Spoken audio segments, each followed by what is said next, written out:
What's going on, everybody? Welcome back to the channel. Thank you so much for watching and subscribing. We have a crazy video for you guys today. A former Uber attorney is testifying against the company. Before we jump into this video, we wanted to give a quick shout out to Buckle. Buckle is the best form of rideshare insurance, hands down. Now, what I love the most about Buckle is I get to combine my rideshare insurance and my day-to-day driving insurance into one policy. Something I didn't do for years and probably lost a lot of money on. They have extremely affordable rates, will cover you in any type of incident, and on top of that, our viewers are gonna get $20 just for getting a free quote using the link in the description below. Check it out, guys. Let's jump in. A former top in-house attorney for Uber took the stand in the criminal obstruction trial of ex-security chief Joseph Sullivan, testifying that his boss changed the language in a non-disclosure agreement with two hackers to cover up a data breach. A one-time attorney for Uber who was fired for his role in a suspected cover-up of a major 2016 data breach took the stand in the criminal obstruction trial of his former boss, testifying that ex-security chief Joe Sullivan was responsible for changes to an NDA with two hackers that made the attack seem like a white hat vulnerability report. Craig Clark was given immunity in exchange for testifying against Sullivan, who stands accused of concealing the breach from authorities and obstructing the investigation by the FTC into Uber's security practices. The 2016 hack that exposed the personal information of 57 million Uber users could not have come at a worse time for the company, as it was already in the throes of an FTC probe stemming from a similar breach in 2014. Under questioning by Assistant U.S. Attorney Andrew Dustin, Clark said he recalled Sullivan asking how the incident could be funneled through Uber's bug bounty program, where researchers are paid to find and report security flaws. I remember Joe asking her, saying, "How can we fit this into bug bounty?" Clark said on the stand.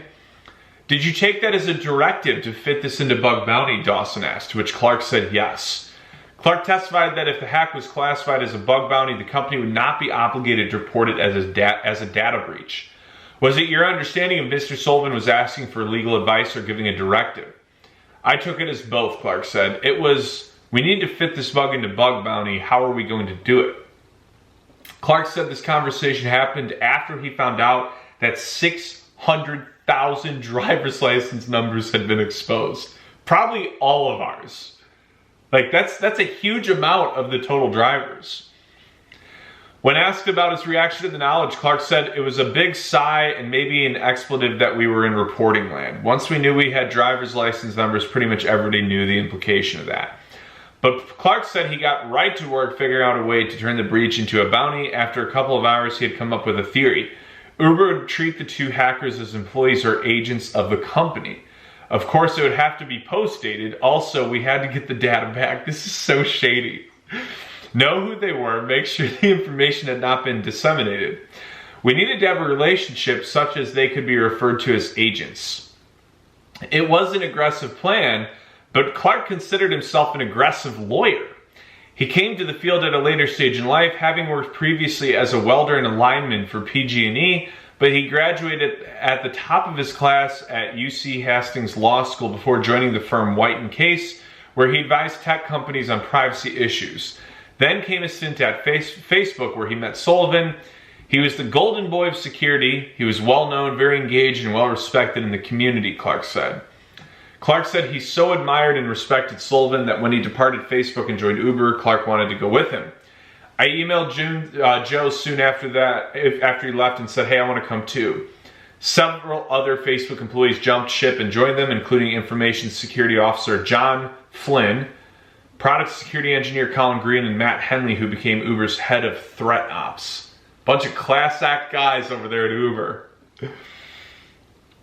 Clark said so many people left Facebook for Uber, they became known as Foobers. Ooh, fun. What a fun group. The whole team banded together to address the 2016 breach, but Clark said Sullivan's level of involvement was unusually heavy. He was fully engaged. Clark testified that Sullivan stressed a need for strict secrecy to the response team and that he would be communicating directly to the C-suite executives, known internally as the A-Team. This group included then CEO Travis Kalanick, General Counsel Sal Yu. From my perspective, this was all tightly controlled and the information was going to the A-Team who was making decisions, so we were covered. When Clark told Sullivan his theory, Sullivan replied that the A-Team had given the green light to treat the breach as a bug bounty. Clark proposed trying to negotiate down the hackers' demand for $100,000, but Sullivan demurred. He said, no, we're going to pay the $100K. Clark testified. He also said he recalled Sullivan and Flynn saying they needed to discuss the FTC online. Wow. So Clark began drafting non-disclosure agreements for the hackers to sign as part of their inclusion to the bug bounty program. His first draft included this provision: you promise that you did not take or store any data obtained through your research or information about the vulnerabilities, and that you've permanently deleted or destroyed all data and information related to the vulnerabilities in a forensically sound manner. And the hackers who just got $100,000 and are now getting treated as employees are like, oh yeah, absolutely. No, we didn't sell it for an extra $100,000 on the black market, but yeah, sure. This is insanity, man. This company is so shady. So it goes on and on and on, the whole story, but long story short, you guys get the drift of what happened with all this. Oh my gosh. And all this was what really led to Dara taking over. Like, that's the thing. And, you know, like, this is just the one they got caught for. Like, for all we know, they did this multiple times. For all we know, all our information got leaked and they kept doing it. But anyways, I'm going to end it there, guys. I hope you guys enjoyed it. Please like, share, comment, subscribe. Check out Buckle in the description below. Get $20 for a free quote. And stay tuned for more updates.